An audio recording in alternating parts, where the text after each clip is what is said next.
Assalamualaikum warahmatullahi wabarakatuh. Jadi kali ini mau bahas soal software lagi. Mohon maaf lagi karena ini nggak di atas, nggak di depan meja, nggak di depan komputer, nggak duduk nyantai tapi di jalan. Padahal bahas software ya. Jadi sebelumnya penulis bahas soal ya bagaimana di dunia Linux itu banyak nipunya ya.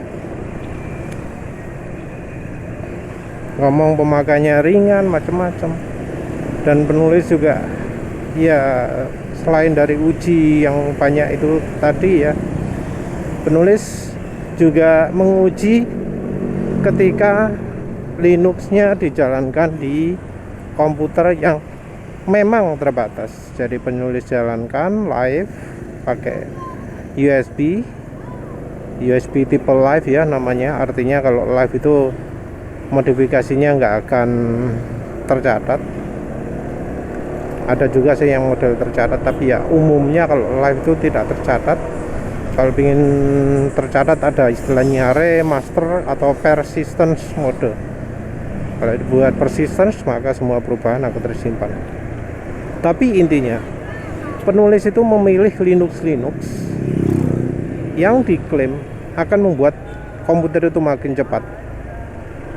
Klaimnya komputer itu akan jadi makin cepat.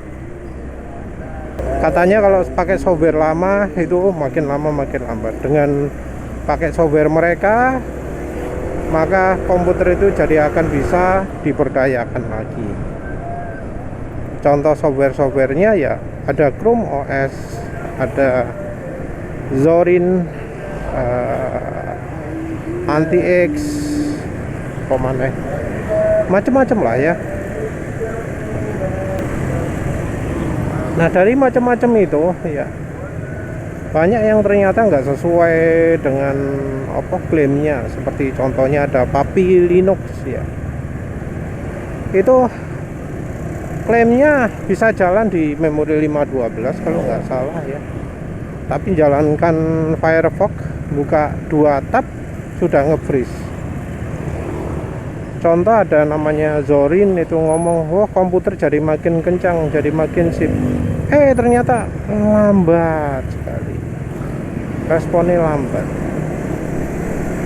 Terus ada juga Chrome OS ya, Chrome OS Flex atau apalah namanya, katanya bikin komputer tidak jadi di recycle, tapi ternyata juga lambat. Podo aja, parah lah ya. Ya penulis pun makin skeptis. Tapi ada satu hal yang penulis temukan dari banyak coba-coba Linux ini ya, terutama yang terakhir nyoba ini. Apa itu? Dari varian ya. Jadi ternyata varian dari Linux itu sekarang ini nggak banyak ya, kalau kita lihat dari sumbernya. Jadi ada yang ngomong, ini berdasarkan pada Debian, ini berdasarkan pada Slackware, ini berdasarkan pada Ubuntu, ini berdasarkan pada BSD. Dan ketika menyebut berdasarkan pada masing-masing itu artinya untuk update, untuk pembaruan macam-macam, itu dari sumber masing-masing juga ya, dari Debiannya, Slackware-nya, Ubuntu-nya. Linknya wis langsung ngarah ke situ.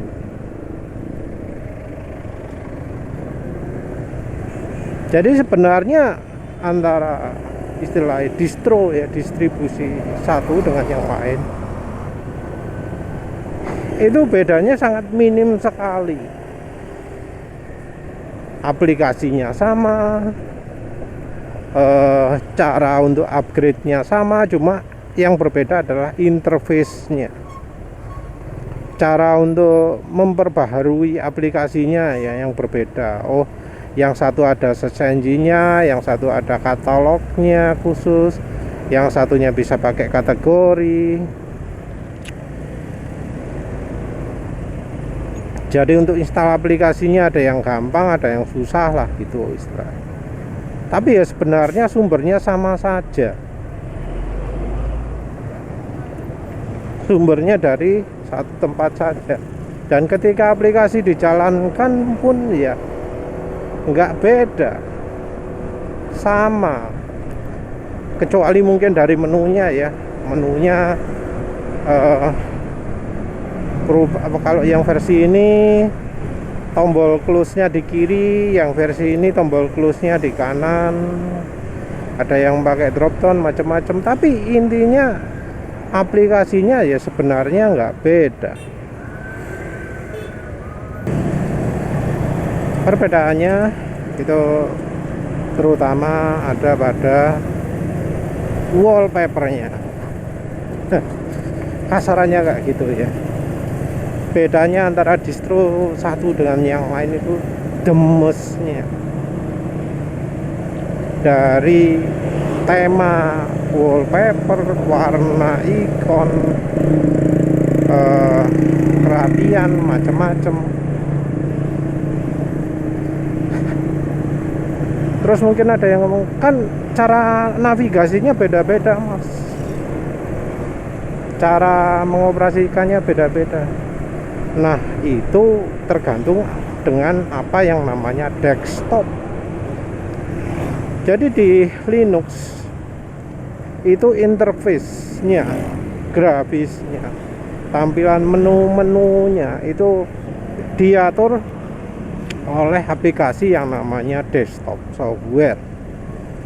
Di Linux ada banyak pilihannya ya, belasan atau puluhan mungkin, dan itu pun ada yang istilahnya sempalan-sempalan atau fork atau percabangan atau ya varian dari yang sudah ada. Kalau varian utama ada GNOME, ada KDE. Terus yang kecil-kecil ada Fluxbox, SWM, ada LXDE, LXQt, apa mana? Ya wis kayak gitu-gitulah ya. Nah, varian yang berbeda ini membawa unsur-unsur yang berbeda. Ada yang bisa sangat dikustomisasi, ada yang ya harus apa adanya.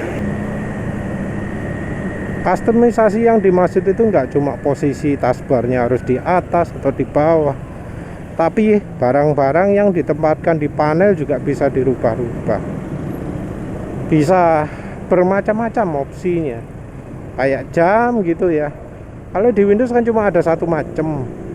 Nah kalau di Linux bisa macam-macam, bahkan dikasih mata yang ikut apa, bisa mengikuti gerakan kursor juga bisa. Ada itu apa jenenge ya, lali lah.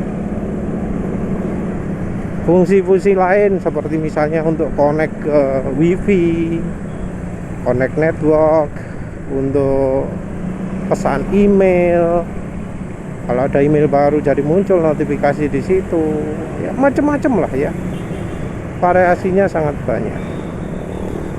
Nah, yang dilakukan distribusi Linux itu adalah ambil dasar Linuxnya pakai yang mana, terus dipilih mau pakai desktop apa.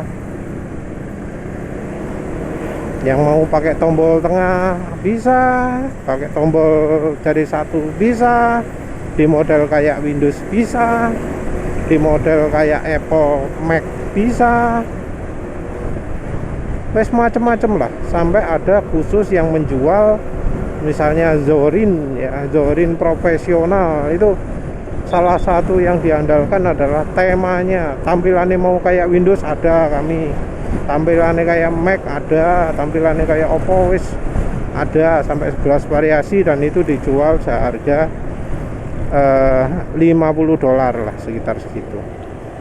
jual 900 ribuan kira-kira, hanya jualan tema. Softwarenya, landasannya, basisnya adalah Debian.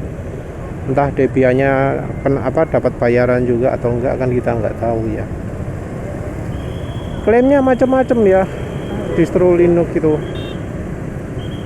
Oh, software kami lengkap dengan interface yang mudah, yang gampang, yang nggak beda jauh lah dengan kayak misalnya Windows. Padahal ya intinya dia hanya menggunakan desktop yang ya bisa mendukung hal itu. Mau yang Dome, mau yang KDE sekarang nggak ada ciri khususnya ya. Bisa wis macem-macem. Ukuran taskbar gede cilik iso diatur, ikone mau animasi ya bisa. Mau mencolot kemana-mana juga bisa.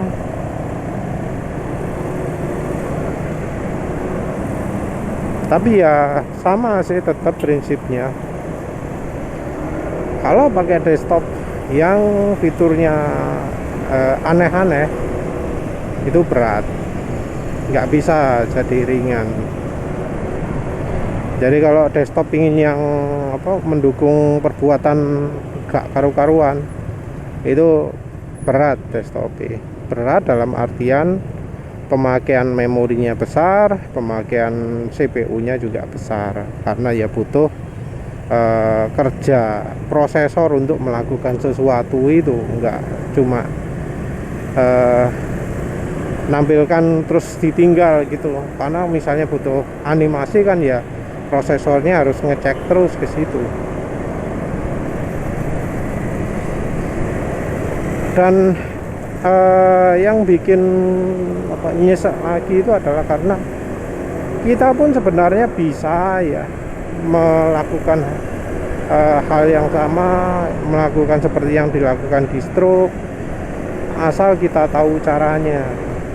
Jadi caranya buat GNOME-nya jadi mirip dengan punya distro ini, KDE-nya jadi mirip dengan punya distro ini, itu bisa asal tahu caranya. Dan caranya biasanya ada ya. Kalau kita cari-cari informasinya, merubah kayak gitu-gitu itu lebih banyak informasinya daripada kalau ya yang rotok aneh-aneh gitu ya.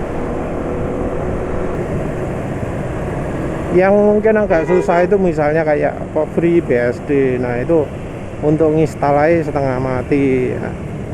Mau jalankan GUI ya setengah mati. Kadang instruksinya tidak sesuai dengan kenyataan, jadi ono sing langkah-langkah yang kurang yang kita harus nyari sendiri. Nyarinya kadang ya ribet sekali ya.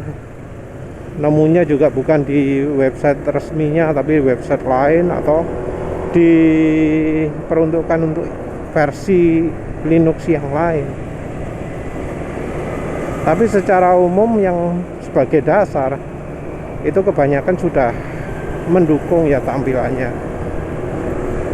Jadi kayak Ubuntu, kayak Debian itu kita install itu sudah gampang, langsung ya lewat tampilan grafis, baik installernya maupun untuk install aplikasi macam-macam. Debian juga sama, ada instalasi grafisnya. Untuk memilih file sistemnya juga ya wis banyak lah help-help untuk itu. Yang sulit itu kayak FreeBSD, NetBSD, OpenBSD, Slackware, Gentoo, mana ya seperti itulah ya. Jadi baru kalau yang di macam FreeBSD gitu kita sulit untuk melakukan, karena aplikasinya sendiri itu sulit untuk bisa di-matchingkan.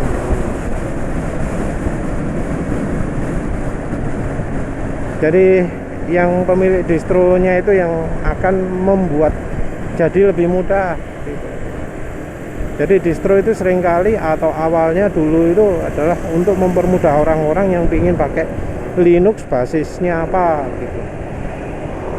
Karena dari Linux basis apa gitu kadang installernya ribet, susah gitu ya.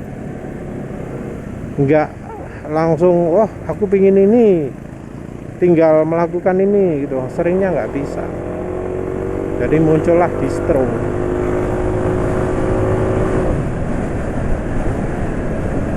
Ya distro juga kadang migrasi ya, yang sebelumnya pakai Linux versi ini jadi berubah jadi yang ini gitu ya.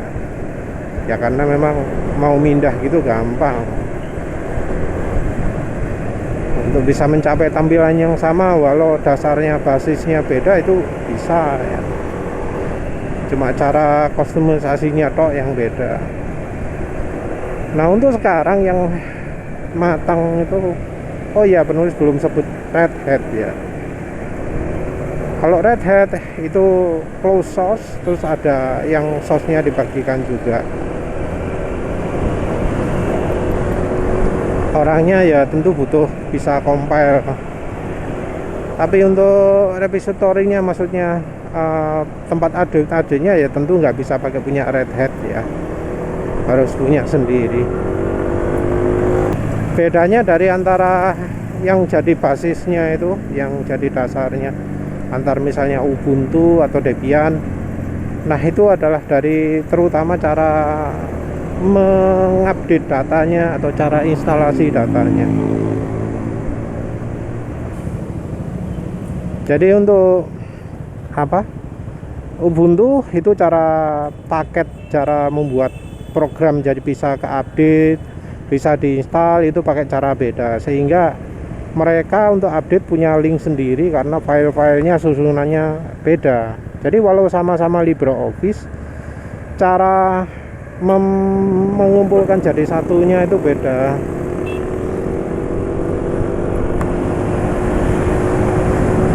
Makanya nggak bisa jadi satu. Yang basisnya Debian nggak bisa pakai datanya Ubuntu, yang dasarnya Ubuntu nggak bisa pakai Debian.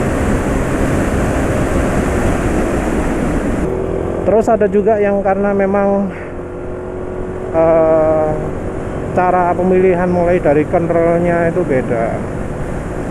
Jadi kayak dari misalnya BSD gitu ya, dari bagian dasar-dasarnya itu sudah beda, sehingga ke atasnya itu jadi nggak bisa kompatibel. Ini contohnya OpenBSD, FreeBSD atau NetBSD.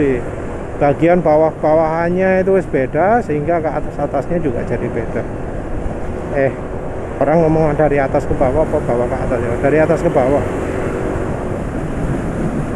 Jadi misalnya ya caranya untuk menjalankan kode itu, yang ini untuk mengasih informasi ke program lain caranya gini, pakai standar ini.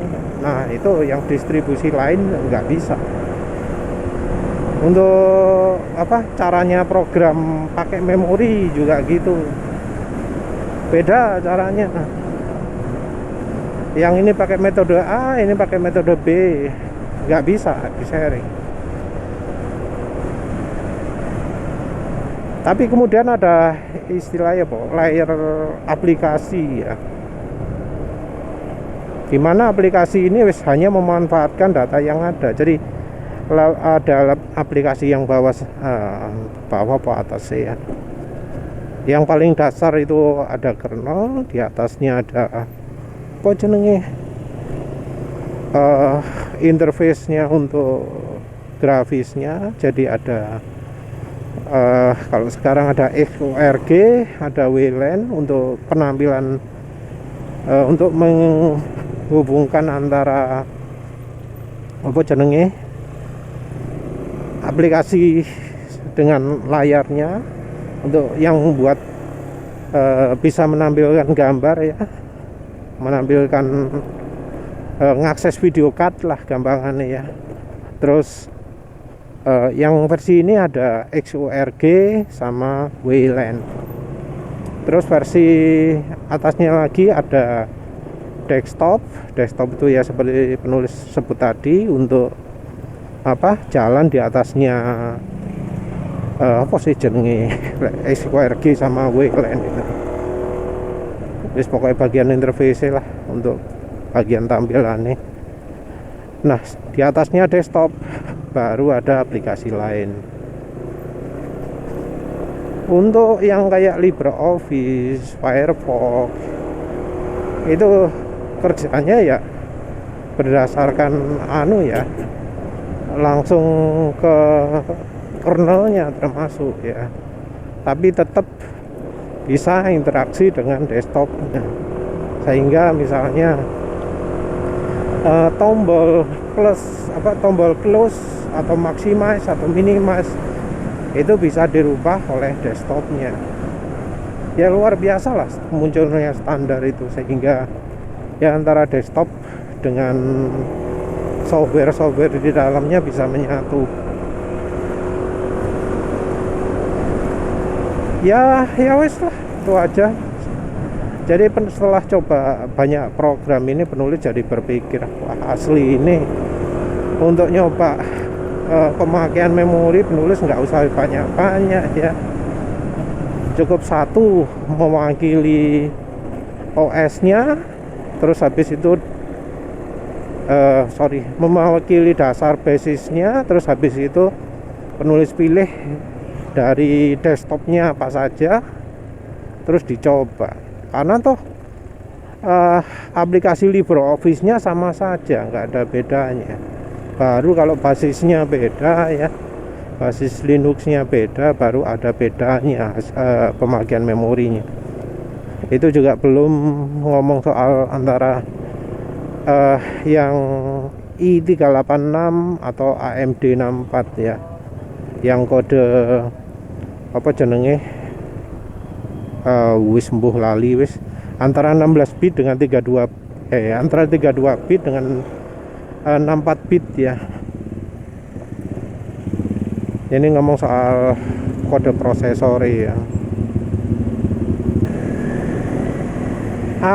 Ya wis lah, itu aja. Jadi mungkin selanjutnya penulis mau coba perwakilan dari satu BSD dulu, terus dua dari dari Debian, dari Ubuntu, dari Slackware, pemana sih gimana emang bola liwis itu, terus dilihat pemakaian memorinya berapa.